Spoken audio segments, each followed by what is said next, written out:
एक साथ होगा पवन सिंह का डबल बवाल। हाँ दोस्तों, इसी वीडियो के बारे में बताना चाहता हूँ। जैसे कि आप सब का पता ही होगा कि कल ऑटोमेटिक पवन सिंह का एक गाना का पोस्टर आया था।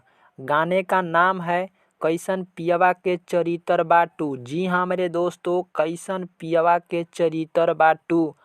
और इस गाने को रिलीज किया जाएगा सुबह 6:30 बजे वेब म्यूजिक के यूट्यूब चैनल पर।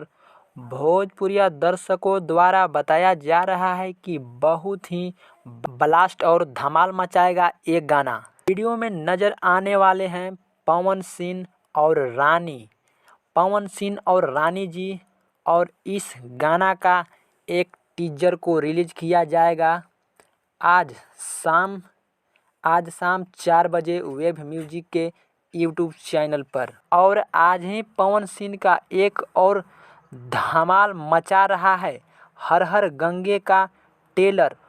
बहुत ही एक्शन से भरपूर और मार धार वाला ट्रेलर आ गया है। अगर आप नहीं देखे हैं तो जा कर के जल्दी से देखिए।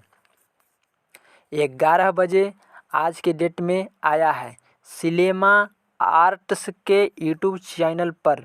बहुत ही ब्लास्ट ट्रेलर है। जब ट्रेलर इतना ब्लास्ट है तो फिल्म कैसा होगा। वीडियो पसंद आया तो हमें कमेंट करके ज़रूर बताना भाई, और चैनल को सब्सक्राइब ज़रूर करना। मिलते हैं अगले नेक्स्ट वीडियो में।